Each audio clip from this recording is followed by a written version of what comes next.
Selamat datang di Mikro Makro Channel. Channel yang akan mengulas segala hal tentang ekonomi, keuangan, dan bisnis.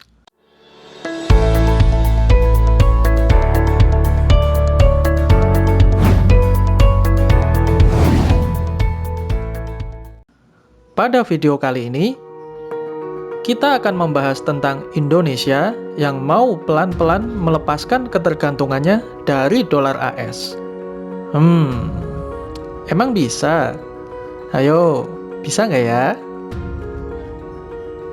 Meski berita ini baru santer beredar, ternyata Indonesia sudah mempraktekkan ini sejak tahun 2018 loh, dengan negara tetangga kita, Malaysia. Jadi, antara Indonesia dan Malaysia melakukan transaksi perdagangan dengan melakukan konversi langsung dari rupiah ke ringgit, atau sebaliknya. Skema konversi langsung ini disebut juga dengan Local Currency Settlement atau LCS. Ini merupakan skema pembayaran yang dilakukan dengan mata uang masing-masing negara dan proses pembayarannya dilakukan di wilayah negara masing-masing. Jadi, kalau Indonesia mengekspor barang nih ke Malaysia, maka pembayarannya akan dilakukan di wilayah Malaysia menggunakan ringgit. Begitu pula jika Malaysia mengekspor barang ke Indonesia, maka pembayaran akan dilakukan di wilayah Indonesia dengan mata uang rupiah. Biasanya nih, yang sudah terjadi selama puluhan tahun, skema transaksi antar negara menggunakan mata uang dolar AS. Yang kita tahu bahwa nilainya cukup stabil karena dia ini merupakan penguasa ekonomi dunia. Namun, dalam beberapa tahun ini, banyak negara merasa tidak nyaman kalau hanya bersandar pada dolar AS. Ya karena sebuah negara harus terus menjaga hubungan baik dengan Amerika agar bisa menjaga nilai tukar mata uangnya terhadap dolar AS ini tetap stabil.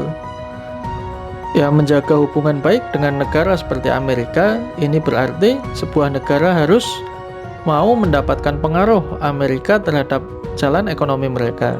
Misal, pada bidang investasi atau aktivitas ekspor-impor. Terus, gimana dong kalau negara nggak mau ngikuti perintah Amerika? Ya, konsekuensinya adalah Amerika bisa membuat sentimen negatif pasar global terhadap negara tersebut dan menurunkan nilai tukar mata uang terhadap dolar AS. Kejam juga ya guys, lebih kejam dari Ibu Tiri. Hehe. Siapa gitu yang mau dipengaruhi dan ditekan terus? Pasti nggak nyaman kan ya? Maka, kemudian ada beberapa negara besar yang mencoba melawan dominasi dolar AS di pasar ekonomi global. Salah satunya adalah dengan menetapkan skema yang disebut dengan Local Currency Settlement atau LCS. Beberapa negara maju yang mengawali skema transaksi LCS ini adalah Rusia, Cina, dan Jepang. Karena kita tahu Rusia dan Cina khususnya sedang bekerja sama untuk bisa memperkuat ekonomi di wilayah timur untuk melawan dominasi ekonomi Amerika dan Eropa. Kemudian, beberapa negara juga turut memberlakukan skema LCS ini karena sebagian dari mereka merupakan mitra dagang dari 3 negara besar tadi. Contohnya ada India, Malaysia, Thailand, dan Zimbabwe. Baru kemudian Indonesia nyusul nih, punya nyali untuk meninggalkan dolar AS meski harus pelan-pelan. Kenapa sih harus pelan-pelan? Karena pemerintah tidak mau tergesa-gesa dengan mengambil resiko karena masih banyak investor Amerika yang bergerilya di Indonesia. Pasalnya, perubahan yang mendadak juga akan membuat kondisi ekonomi Indonesia menjadi tidak stabil. Itulah mengapa LCS diawali dengan proyek pilot dengan Malaysia, negara tetangga. Karena sesama tetangga itu harus baik-baik dong, ya nggak sih? Kemudian selanjutnya, pada tahun 2020, Indonesia mulai mengembangkan kerjasama LCS dengan Jepang. Kemudian untuk tahun 2021 ini, Indonesia mulai membicarakan skema LCS dengan beberapa negara lain seperti India, Korea Selatan, dan Filipina. Kemudian yang terakhir ini, yang paling membuat ramai media dan akan segera terrealisasi adalah skema LCS dengan Cina. Tentu, setiap komunikasi atau aktivitas bisnis dengan Cina membuat jagat media ramai membicarakan ini. Itu karena selama beberapa tahun terakhir, Cina merupakan investor besar di Indonesia, dan ini membuat Amerika tidak nyaman. Kenapa Amerika tidak nyaman sih? Karena sejak zaman Orde Baru, Amerika itu jadi mitra dagang andalannya Indonesia. Maksudnya, dalam pengertian lain, Amerika menjadi investor andalan Indonesia, sehingga Amerika tidak mau kehilangan ladang investasi besarnya di Indonesia. Namun kini Cina sudah menyalip jumlah investasi milik Amerika di Indonesia. Jumlahnya kini sudah mencapai 3,51 miliar dolar AS. Kerjasama antara Indonesia dan Cina ini paling banyak ada pada bidang infrastruktur dan transportasi. Dan nilai 3,51 miliar ini sudah menyalip investasi Amerika di Indonesia sejak 2 tahun yang lalu. Lalu apa saja sih bentuk kerjasama dalam kesepakatan antara dua negara melalui skema transaksi Local Currency Settlement atau LCS? Yang pertama, yaitu penggunaan kuotasi nilai tukar secara langsung. Yang kedua, adalah kerjasama untuk melakukan perdagangan antar bank untuk mata uang negara tersebut dan rupiah. Selain dua hal itu, ada juga sesi sharing informasi dan diskusi secara berkala antar otoritas berwenang untuk memperkuat kerjasama ekonomi. Sejauh program LCS Indonesia dilakukan dengan Malaysia, Thailand, dan Jepang, total transaksinya dalam 1 tahun terakhir ini bahkan sudah mencapai 117,3 US dollar setiap bulannya, atau setara dengan 1,68 triliun rupiah. Menurut Dodi Zulfeldi, Kepala Hubungan Internasional Bank Indonesia, kerangka LCS itu tidak serta-merta menghilangkan kerugian kita apabila melakukan transaksi antar negara. Karena tentu, dalam proses pertukaran mata uang dengan mata uang apapun, risiko kerugian itu selalu ada. Namun, risiko kerugian ini akan menjadi lebih kecil dan tersebar di antara mata uang yang bekerja sama dengan Indonesia. Karena selama ini, jika hanya bersandar pada satu mata uang, kemudian risikonya menjadi tinggi. Jika kemudian mata uang tersebut mengalami gejolak, dan tentu akan mempengaruhi perekonomian di Indonesia. Maka kemudian strategi LCS yang menghadapkan rupiah langsung dengan mata uang negara mitra akan membuat risiko ini bisa lebih terdistribusi. Kalau sebelumnya nih selalu terekspos dengan dolar, tapi sekarang harapannya jika kita bertransaksi dengan negara yang menggunakan uang dolar, risiko bisa berkurang.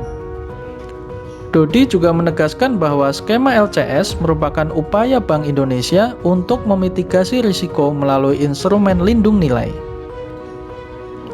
Ini mampu mengurangi kekhawatiran para pelaku bisnis dan juga meminimalisir risiko kerugian negara.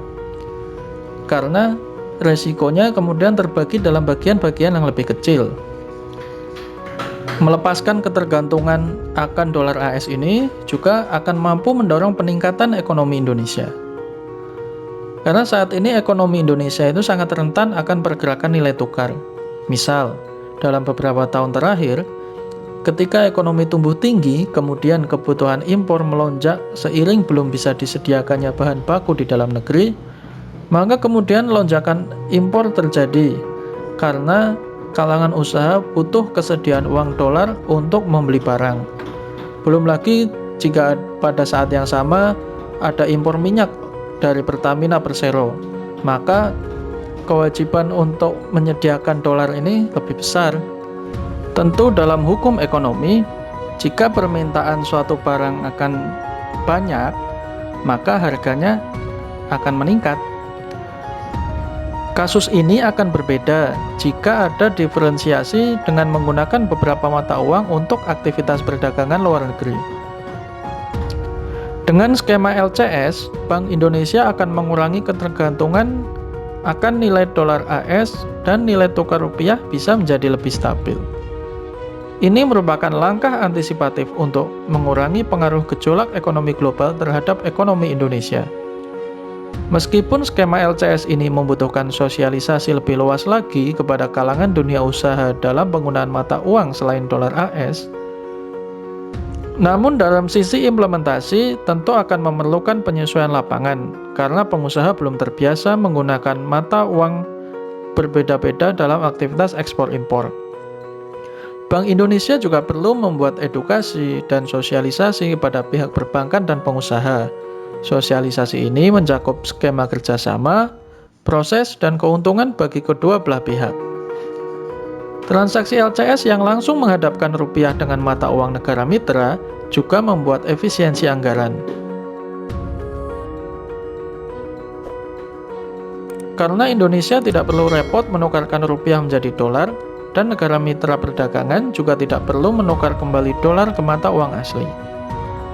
Bank Indonesia mencatat bahwa ada efisiensi anggaran selama 1 tahun terakhir ini dari skema LCS. Meski rasio implementasi transaksi LCS secara keseluruhan masih relatif rendah, namun melihat tren yang positif ini, maka Bank Indonesia akan terus melakukan penguatan framework LCS dengan Jepang, Korsel, Malaysia, dan negara-negara mitra perdagangan yang lain. Kampanye untuk menggunakan skema LCS juga akan dilakukan secara komprehensif, sehingga kedepannya diharapkan penggunaan LCS akan semakin meningkat. Tentu, langkah beberapa negara untuk mengguncang dominasi dolar AS ini pasti menimbulkan ketidakpastian baru dalam ekonomi global. Kemudian negara-negara ini harus mulai mewaspadai respon Amerika atas ditinggalkannya dolar oleh beberapa negara. Karena seolah-olah mereka membuat sebuah kekuatan baru yang akan melawan dominasi Amerika di pasar global. Tentu Amerika tidak akan tinggal diam dan pasti melakukan perlawanan. Bisa jadi Amerika akan mengeluarkan aturan baru sebagai respon. Misalnya, baru-baru ini Presiden Joe Biden mengumumkan executive order agar para investor asal Amerika mencabut investasi mereka pada perusahaan Cina. Tentu ini akan menimbulkan iklim yang tidak baik dalam ekonomi global. Namun, bisa menjadi peluang menarik bahwa negara yang saling meninggalkan dolar AS ini bersatu untuk membentuk satu kekuatan ekonomi baru. Jika kekuatan gabungan antar negara ini bisa menjadi alternatif dalam ekonomi global, tentu dalam jangka panjang akan mampu membawa keseimbangan agar Amerika tidak menjadi semena-mena karena merasa sudah menguasai dan mendominasi pasar global. Kemudian gabungan antar negara ini juga bisa kembali mengangkat dan mengembalikan ekonomi global yang awalnya agak sedikit tergoncang atas sikap mereka dalam meninggalkan uang dolar AS, sehingga akan membentuk sistem ekonomi moneter yang lebih stabil. Sekian dulu dari kami, semoga informasi ini bermanfaat. Terima kasih. Salam Mikro Makro Channel.